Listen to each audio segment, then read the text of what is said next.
तो राम राम भाई लोग। आज हम चर्चा करेंगे लर्निंग डिसेबिलिटी के विषय में। लर्निंग डिसेबिलिटी को कहते हैं अधिगम अक्षमता। देखिए, सभी लोग अधिगम जानते होंगे, अक्षमता भी जानते हैं। अक्षमता क्या होती है? अधिगम में सीखना, अक्षमता में मतलब असमर्थता।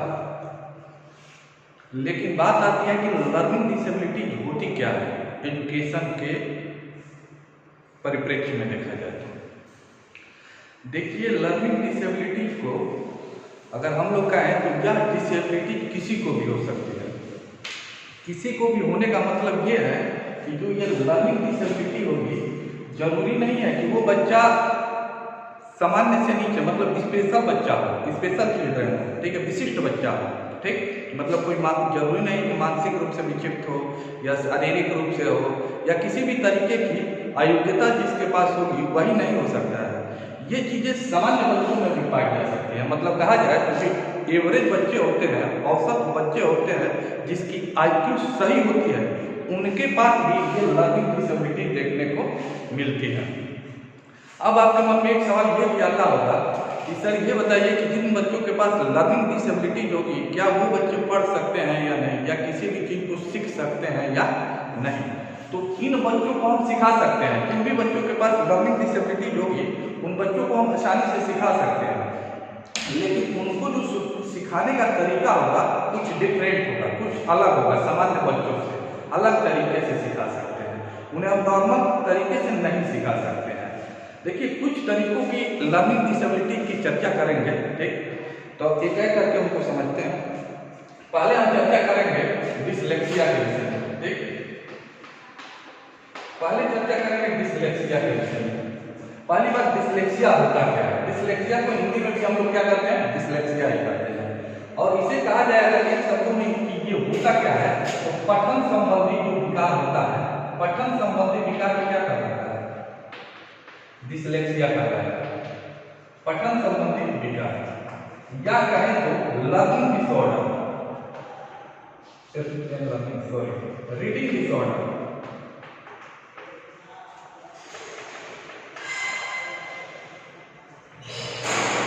अब बात आती है कि ये पठन संबंधी विकार क्या होता है और ये किस तरीके की डिसेबिलिटी होती है। देखिए, इसमें होता क्या है, जैसे सिंपल में मैंने पहले ही आपसे ये कहा कि जो लर्निंग डिसेबिलिटी होती है ये एवरेज बच्चों में भी हो सकती है, या कोई बच्चा बुद्धिमान है या उसकी IQ सही भी है, 120 एबव है, 110 एबव है, 130 एबव है, उसके पास भी ये डिसेबिलिटी आ सकती है।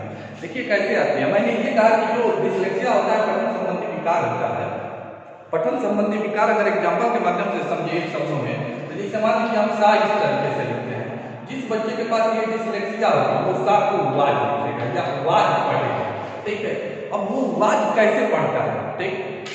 देखिए, वो पढ़ रहा है तो कहीं ना कहीं कुछ भी पढ़ रहा है तो उसकी जो बुद्धि है कहीं ना कहीं काम कर रही है, उसकी IQ काम कर रही है, पहली चीज।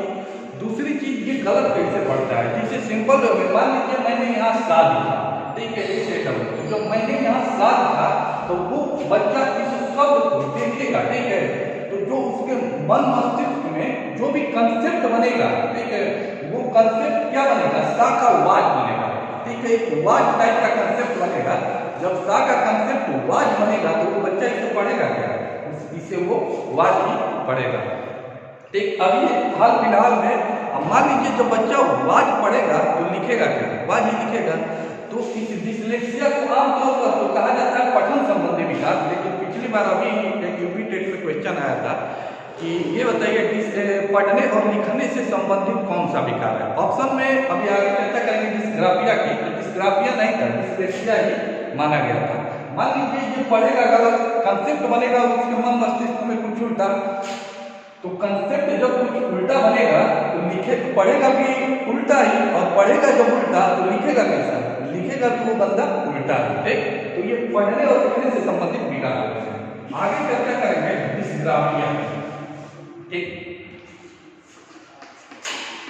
डिस्ग्राफिया, अब देखिए डिस्ग्राफिया क्या होती है। डिस्ग्राफिया की बात की जाए तो इसमें लिखने से संबंधित विकार होता है, लेखन संबंधित डिसऑर्डर, मतलब राइटिंग डिसऑर्डर,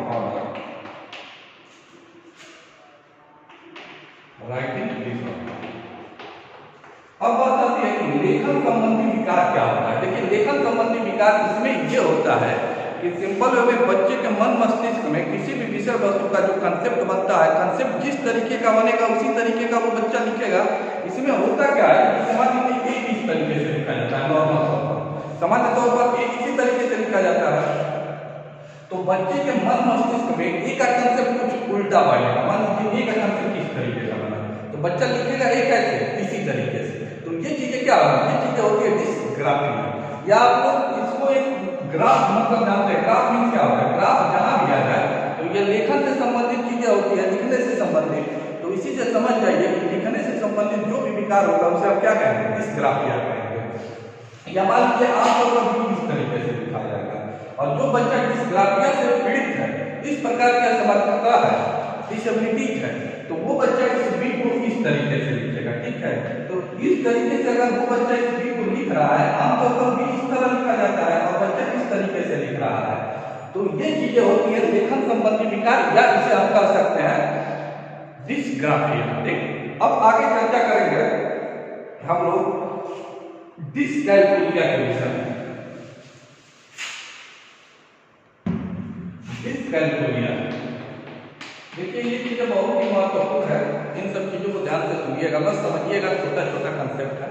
ठीक, डिसकैलकुलिया, देखिए डिसकैलकुलिया इसमें एक चीज लिख रहा होगा, आप लोग पढ़े होंगे, कैलकुलिया या कैलकुलेशन या कैलकुलेशन या कैलकुलेटर, इन सब चीजों का आप लोग नाम सुने होंगे। तो जहां भी ये शब्द आपको दिखते हैं तो वो चीजें गणित से संबंधित हो जाती है, उनका रिलेशन गणित से होता है। मतलब अगर डिसकैलकुलिया को एक शब्दों में कहा जाए कि डिसकैलकुलिया होती क्या है, तो डिसकैलकुलिया होती है गणन संबंधी विकार। ठीक, गणन संबंधी विकार या गणना से संबंधित जो भी विकार होगा उसे हम क्या कहेंगे? डिसकैलकुलिया कहेंगे। जो भी बच्चा इस प्रकार की असमर्थता से या क्षमता से पीड़ित होगा डिसकैलकुलिया से, वो बच्चा किसी भी विषय वस्तु को सही तरीके से जोड़ घटाना नहीं कर पाएगा, बुरा भाग नहीं कर पाएगा, या उनकी जो भी तर्क शक्ति है सामान्य बच्चों की तरह काम नहीं कर पाएगी। वही चीजें क्या कहलाती है? वो चीजें कहलाती है डिसकैलकुलिया। अब आगे चर्चा करेंगे डिस्टोपिया की।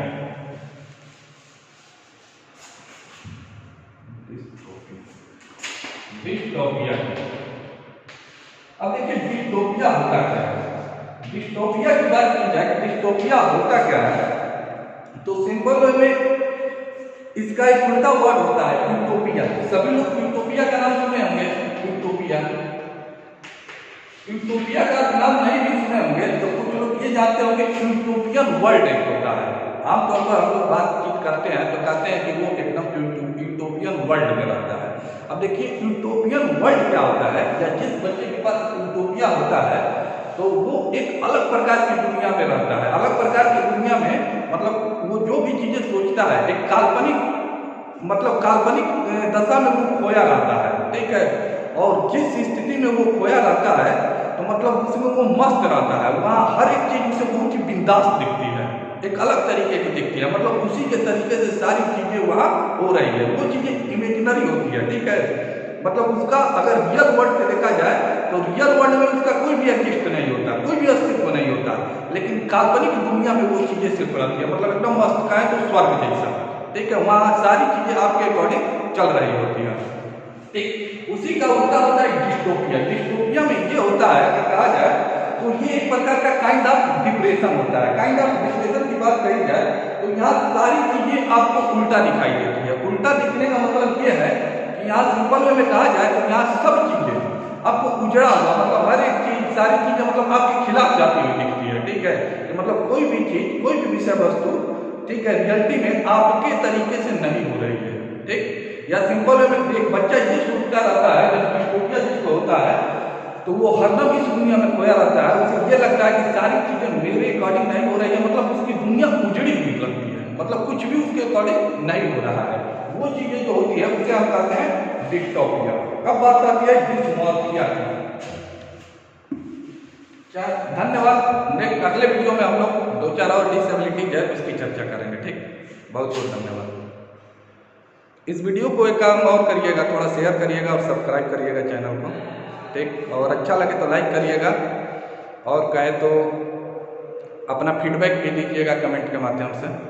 ठीक, धन्यवाद।